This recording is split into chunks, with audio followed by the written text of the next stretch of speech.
standing for life, liberty, and the pursuit of happiness.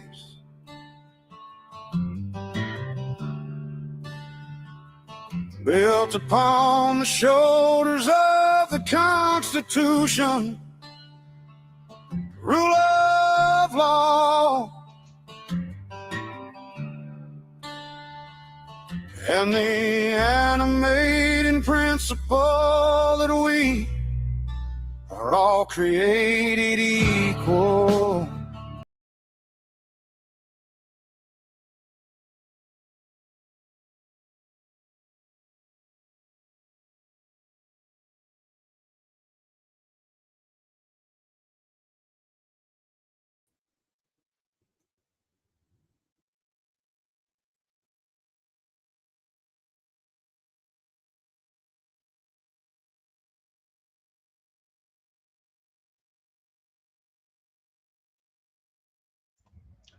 Friday night, Long Island, New York, room full of law enforcement officers cheering. And the President of the United States tells them that pretty soon he's going to declare the Strait of Hormuz a waterway between Iran and Oman, 8,000 miles from Kentucky, a territory of the United States. Iran's deputy foreign minister answered him within hours, said the strait cannot be squeezed by tweet, nor by aircraft carrier, nor by issuing an order, nor by an election speech. Tonight, we're going to walk through why that line landed the way it did and why we're taking it has become this administration's answer to just about everybody, from Ottawa, Canada, to Nuuk, Greenland, to Havana, to Caracas, to the bottom of the Persian Gulf. Welcome to the Hillbilly Think Tank with Spencer Kett. I am the educated hillbilly, and no, that's not an oxymoron. Don't call me a moron. There have been educated, erudite, and emancipated hillbillies in Kentucky ever since my kith and kin came through the Cumberland Gap with Daniel Boone and the other long hunters on their quest to find and establish life, liberty, and the pursuit of happiness right here. And that's exactly what they did. It's now up to us. Are we going to keep that heritage? Are we going to fight for the idea that we are all created equal? That is our animating principle, not just an idea. We've got to keep that going, along with our Constitution and rule by ethical laws. If we don't have that, well, we haven't got anything worth fighting for anymore, and I'm fighting for that. So y'all let me know, what do you think?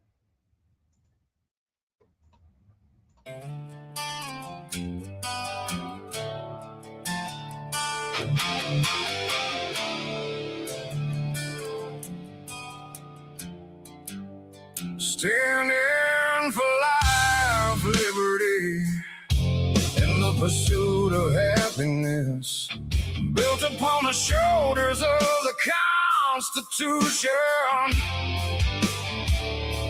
rule of law, and the animating principle that we are all created equal. I need to hear a hallelujah. Though I'm not considered a believer by some, I still believe in the warmth of heaven come.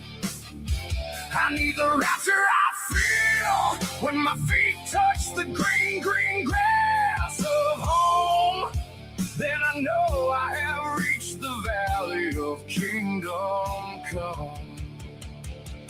And when I reach that valley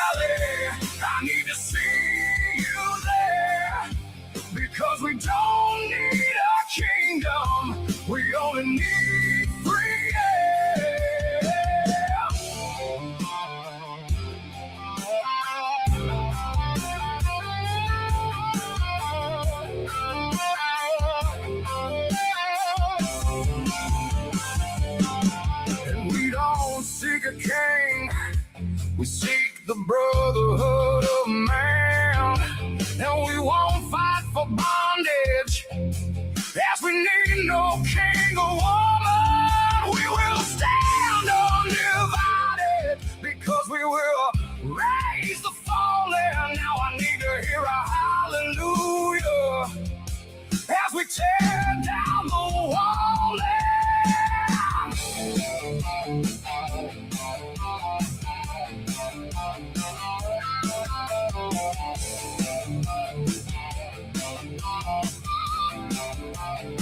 The divide between heaven and earth is tears turning love as we walk through the valley of death.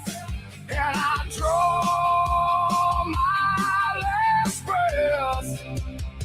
I know rapture I feel when I touch the green, green grass of home. Then I know I have reached the hollow where my ancestors roam.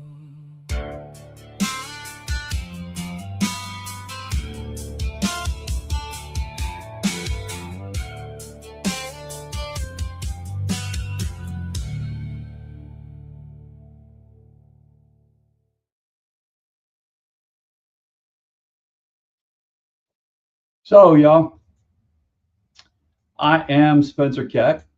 I am running for magistrate here in District 3 in Hardin County, Kentucky. I'm also combat veteran, retired Navy combat corpsman, and currently I'm a public school teacher.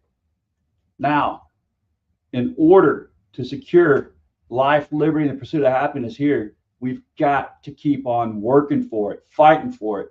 It doesn't just get handed to us on a silver platter. It doesn't just, walk up to us and say, hey, here, it's yours. You were born. No, that's something we know we have to keep on insisting on for ourselves and for our neighbors. So that's what we're here to talk about a little bit more tonight. Because again, it's real serious still, y'all. And I'll tell you up front, tonight's episode is about a pattern. One claim of ownership isn't a policy. 5 of them is a doctrine. So segment 1, pretty soon, I'll be declaring it. Here's exactly what the president said Friday in Garden City, New York. After we finish defeating Iran, which is being very badly defeated, pretty soon, I'll be declaring the Hormuz Strait a territory of the United States. He called the U.S. naval blockade there a wall of steel and said no ships get through unless America wants them to. One problem, the Strait of Hormuz isn't ours to declare. It sits between Iran's southern coast and Oman's northern coast. Those 2 nations there share jurisdiction under international law. It's not disputed territory. It's not unclaimed. Roughly a 1/5 of the world's oil and gas used to move through it every single day before this war started. It was open to everyone. Now, let's think about it. Iran kicked off back in February after US and Israeli strikes on Iran's nuclear program. Iran answered by choking off traffic through the strait, the same strait that had been open right up until then. It doesn't take a genius before you start a conflict like this to say, oh, maybe I better go secure the strait before we go crazy with one of the folks who have jurisdiction over it, Iran. Now we know that a June ceasefire memo was supposed to get it flowing again in exchange for Iran reaffirming it would not pursue a nuclear weapon and the U.S. lifting its blockade.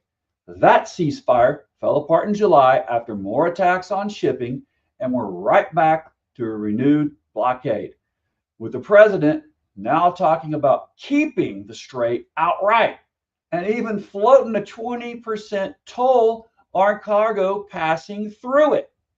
Now, legal scholars will tell you that toll is not enforceable under international maritime law either. There's no international court, no international maritime court that's going to uphold that. No, we can't do that. Segment 2, the bill nobody voted for. Here's the part I want you to sit with.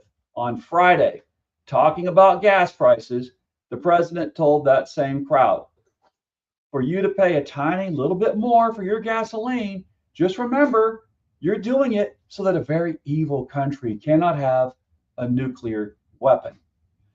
That's the president of the United States out loud asking working Kentuckians to eat higher gas prices as the cost of a war that he started without a plan. Before the Iran war, the Strait moved freely. After it, prices at the pump went up worldwide. That's not a talking point. That's simple supply and choke point economics. And it's landing in your truck's gas tank, whether you live in Elizabethtown or Youngers Creek. Now, we all know what one more dollar per gallon means for a family driving to Fort Knox from anywhere in this county or outside this county if they work on Fort Knox. That is putting a steep punch in your wallet and in your pocket. I know, I've heard people talking about it. I know that the farmers running their equipment this season, it has not been good and they haven't had a break, a much needed break for our food supply. So, yeah. Well, y'all, I'm not going to do a steel man tonight. There is no strategy to steel man. I'm not doing the other side segment tonight. Here's why. A steel man requires an actual strategic argument on the other side that's worth wrestling with. I don't have one to give you because this administration hasn't offered us one. There's no stated theory of how declaring a strait we don't own ends this war a day sooner. Now, there's a chuckle at a rally. He keeps on having rallies as if he's still running for office, even though it's 2 years later since he was elected. We know that's not a plan, that chuckle line. That's the absence of one. And our service members are the ones paying for that absence of a plan and paying for that absence of a strategy. Now let's talk about what that absence actually costs us.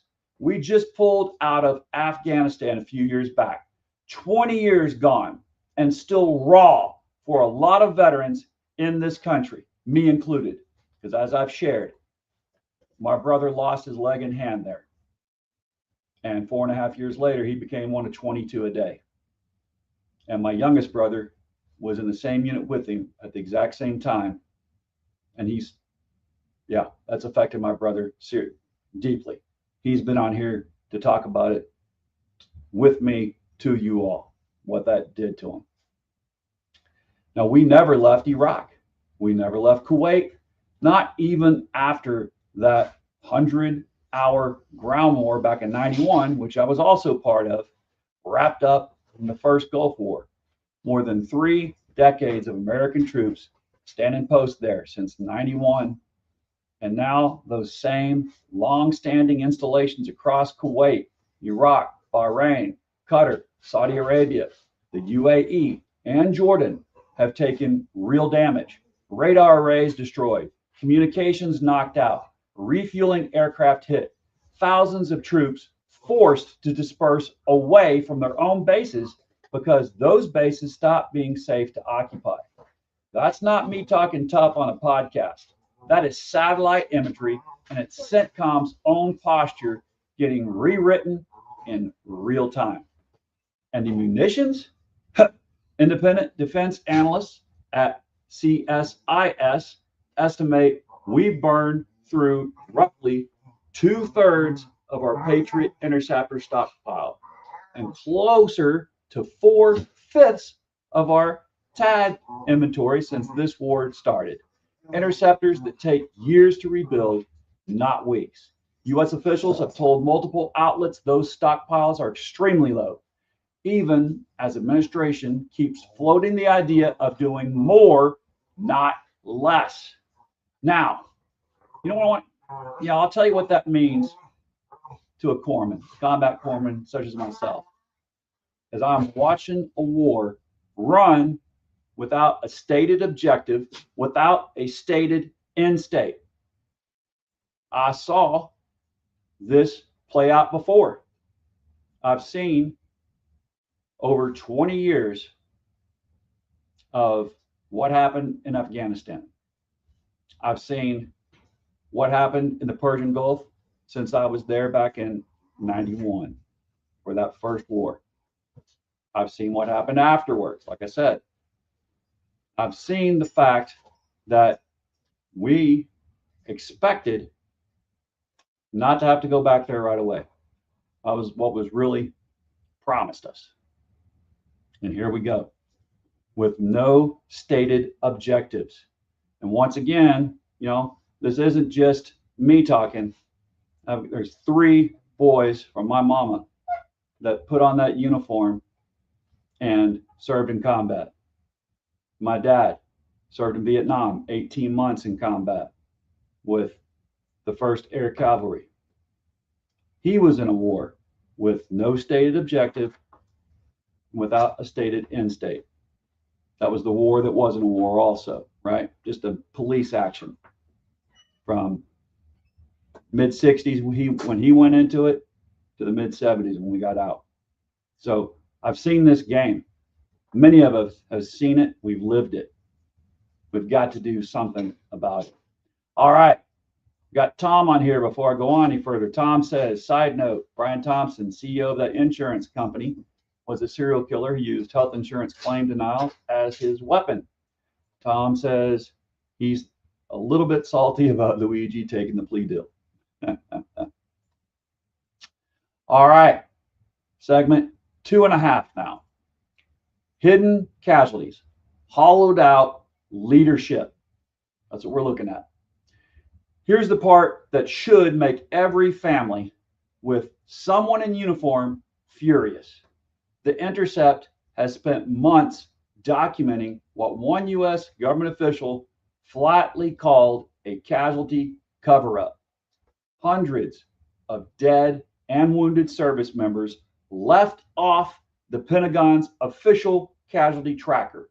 Over 200 sailors from the USS Gerald R. Ford quietly excluded from the count, a tally that mysteriously dropped by 15 with no explanation given, and a new accounting method that the Pentagon's own numbers show represents an 83% jump in casualties almost overnight once they finally came clean. Reporters have been stonewalled for months. That's not fog of war, y'all. That is a decision. And who's making the call on who leads these troops? Since taking over the Pentagon, Whiskey Pete Kegsbreath, the Secretary of Defense, they refuse to call him the other thing, has fired or sidelined more than 24 senior generals and admirals, including the first woman ever to serve as Chief of Naval Operations, the first woman to lead the Coast Guard, the first woman to lead the Naval Academy, and the second Black chairman of the Joint Chiefs of Staff. Pete Kegsbreath has sacked every single one of those people I just mentioned. Firsts in the military. Said that they were hired due to just a diversity quota. No, that doesn't stack up at all. I've been there, done that, seen that. Senator Jack Reed testified that nearly 60% of the senior officers that Whiskey Pete Kegsbreath has removed are women or Black in a military where women and minorities make up less than 20% of all generals and admirals. One Army Chief of Staff was reportedly fired specifically for refusing to strip qualified Black and female officers off of a promotion list. His replacement had served as Kegsbreath's own personal military assistant. That is not a meritocracy. That's a purge dressed up as anti-woke crusade, and it's replacing combat-tested judgment with people whose main qualification is agreeing with the secretary, agreeing with Whiskey Pete Kegsbreath. Now, y'all, it's time to bring it all home. Here we go. This is what supporting the troops is actually supposed to look like. We're going to talk about it when it's not just a bumper sticker, y'all. Here in Hardin County, we have plenty of men and women who are serving or have served. And we are represented by every single branch of the military here in this county when it comes to talking about veterans. Highest population of veterans in this state when it comes to per capita in this county, one of the highest in the whole nation per capita for a county. So we know what support the troops really means, what it really looks like. That's not a bumper sticker. It's much, much more than that. It's holding our government accountable in this democracy in a republic. Now, it's also not just listening to yes men. And that's what we've got right now. Segment 2.75, the promise that they broke. Now, I want to talk to the folks who held their nose in November of 2024 and voted for this president because he told you over and over, no more wars. You believed him. And a whole lot of you are veterans, or you've got a son, a daughter, a spouse still wearing the uniform. And that promise mattered to you more than almost anything else on that ballot. Well, here's where we are. We're in an active shooting war with Iran that is now dragged on for the better part of 6 months with no ceasefire that is held. The Houthis are now getting in on it too near Yemen. Our missile defense stockpiles are dangerously thin. Our bases across the Middle East have been hit hard enough that the Pentagon is quietly relocating troops. And I reported on that. And gas prices, the thing this administration promised would come down once we controlled Venezuelan oil, well, gas prices have gone up instead, worldwide, because that same administration opened up a second front it never leveled with you about. You were told no more wars and lower costs. You got a forever war with no stated strategy, hidden casualties, purged leadership, and higher prices at the pump. That's not a coincidence of bad luck. That is the bill coming due for empty promises made to every single one of us day in, day out during that campaign. Now, people say, well, politicians lie all the time during campaigns. No, not when it comes to things that serious that you believed it about. That's the thing you believed was absolutely true, and you took his word for it. And I understand why, because it means something to us. The USS George Washington from its station in the Pacific to relieve the Lincoln, a move that will then mean that the U.S. has no carriers left behind in the Pacific for the foreseeable future. So every choice, big and small, made by this administration in the midst of this war comes with a cost. Have those costs registered with Hegseth's boss, the commander-in-chief, though. Trump hasn't been as eager as usual to perform for reporters and the cameras in recent weeks. And perhaps that's because he gets questions about this war anytime he gets in front of a mic. Remember, people around him say that he's been getting bored with this war that he started. Earlier this week, he was telling Axios that he's, quote, low-keying it. Low-keying it. He's low-keying it. The sailors and Marines with that expeditionary force centered around the USS Abraham Lincoln, they're not low-keying it. Not having enough good quality food to eat, that's not low-keying it. And today, the USS Boxer, it turns out, is also going through HE double hockey sticks when it comes to their situation on their ship also. The women on the ship don't have feminine hygiene products. They have tried to get their family members to mail them some, and yet the mail's not coming to the ship. Well, If you don't remember, if you don't know this, maybe you haven't served with women. When women are all sleeping and hanging out in the same area for about 30 days or more, they all start having their periods together. Now imagine all these women going through that suffering all together at once. And we're talking about hundreds of them, and no feminine hygiene projects. Well, this guy says he's low-keying it. Does that sound fair to them? Not to me. But today on the tarmac, Trump stopped in front of the cameras to talk up the economy, and he could not avoid a reporter's questions about the USS Lincoln. I have a lot of things that are happening, a lot of good things. The economy is doing unbelievably from the standpoint of Wall Street. So it's still back to from the standpoint of Wall Street. Well, mother effer, this is Main Street talking. I don't care how good Wall Street's doing when Main Street in Kentucky is not doing that great. Now he's saying that there's a record stock market. 401ks have set a new record. Like everyone here in this county has that. That's a bit tone deaf to me. We have a record stock market. 401ks have set a new record. What else do I have to say? Family members of U.S. service members are concerned about the conditions on board the USS Lincoln. No, that ship is moving. We know that.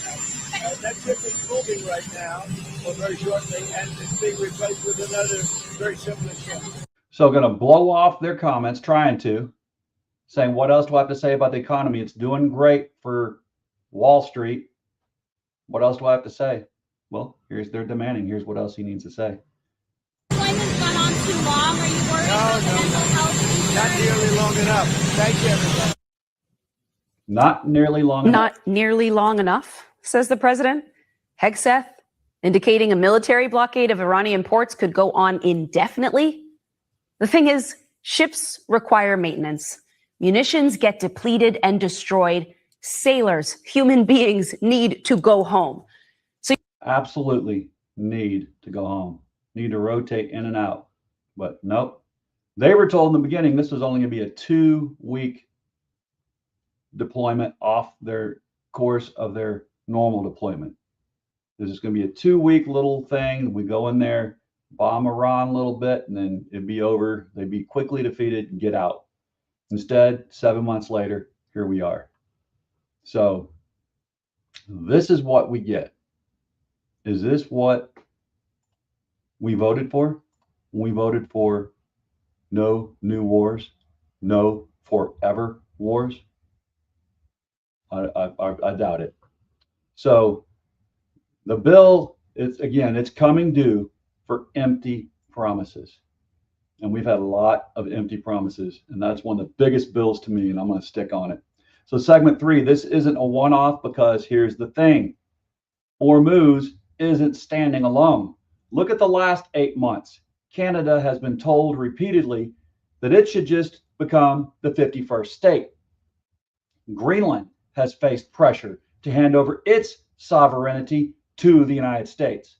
On January 3rd of this year, U.S. forces launched a military operation in Venezuela and captured President Nicolás Maduro and his wife, flying them to New York to face charges. Venezuela's government it says that roughly 100 people died in that operation. Cuba lost 32 of its own personnel who were there supporting Venezuela. Americans were told that operation would put Venezuelan oil under United States control and bring gas prices down. Instead, just weeks later, the Iran war kicked off. The Strait shut down and prices went the other way. And now Cuba, cut off from the Venezuelan oil it depended on for years, is facing a national emergency declaration out of Washington, tariff threats against anyone who sells its fuel, and repeated talk from the president of a friendly takeover of Cuba. The White House has openly compared its approach to 19th century manifest destiny and the Monroe Doctrine. And the president himself is now calling that doctrine his own, the Don Road-duction. Now that's Canada, Greenland, Venezuela, Cuba, and now international waters between Iran and Oman. 5 separate claims of ownership over land and water that were never ours. And this is inside of 1 year. This has all happened. All these claims. So, y'all, I just got to tell you, in my Navy service, we enjoyed freedom of navigation through international cooperation and international goodwill and trust. We're trashing that now. What it means, back in those days was that we served under a flag that actually had honor and respect worldwide. We weren't the laughing stock of the world at all. And I didn't just serve in combat overseas. I actually was stationed in countries overseas, lived there, talked to folks there. We had good relations, but it is now being squandered. And this is really, there's one thing to talk about service while you're dry humping a flag like this president likes to, and talking tough about it when he's at a podium. But there's another thing to be the women on the Boxer serving long time at sea without feminine hygiene products while they're already doing miserable, hard work for our nation for real. So y'all, my final take tonight.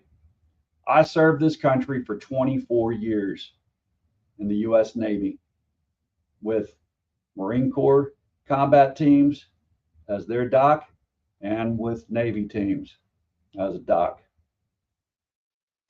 2 combat deployments under my belt.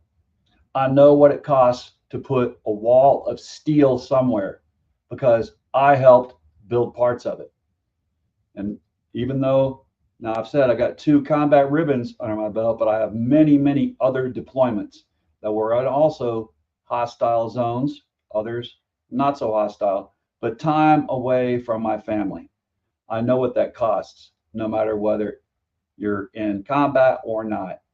That costs a lot to each person that does it, even if it's just for 4-year hitch. It means something.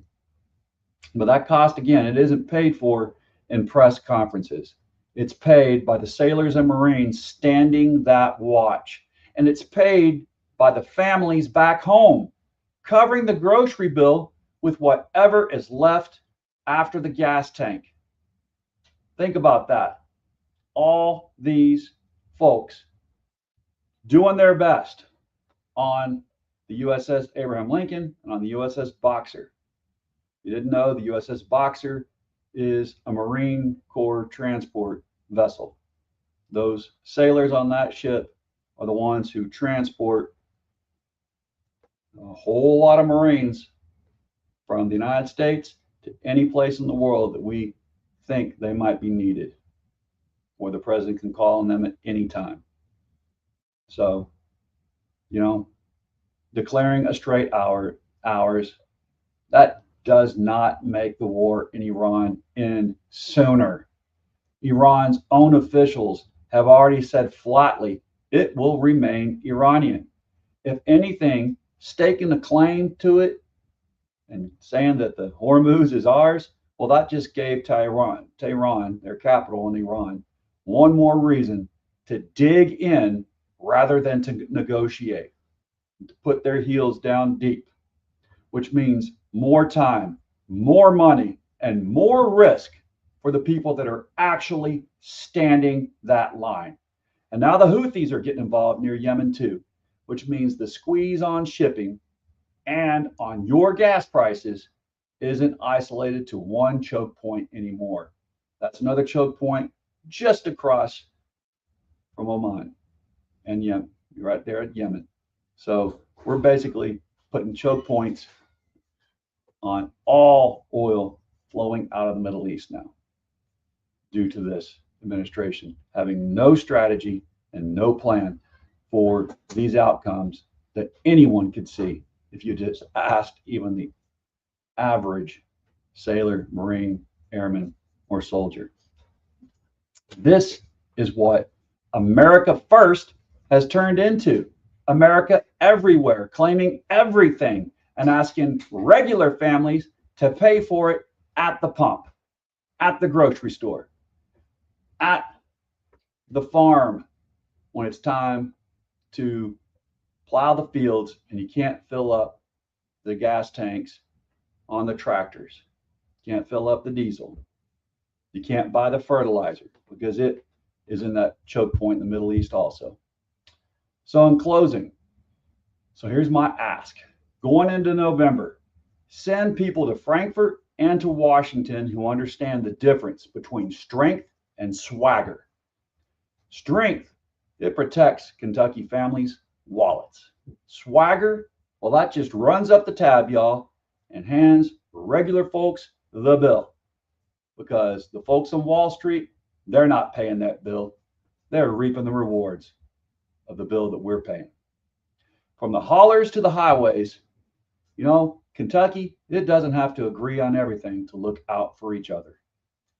That's Fleet Marine Force gospel and small town common sense, same coin. From the haulers to the highways to each of our cities, same thing. We know the cost. And to every Kentuckian still deployed, still standing a watch somewhere far from home tonight, we see you all. And we are a grateful Kentucky, a grateful nation. Y'all, this has been the Hillbilly Think Tank. We need to keep on thinking deeply. We've got to remember that here in Kentucky, when we say, united we stand, divided we fall, that's not just talking points. There, you know, that is not just words on a flag either. That is the glue that holds every single one of us together, united as one. And we recognize that when we love our neighbor as ourselves and we say, yes, I am my brother's keeper. Yes, I am also my sister's keeper. Then y'all, we cannot be divided and we will not fall. Bless your corazon. And hey, hope you had a great Sunday. Hope you had a great weekend. Doc out.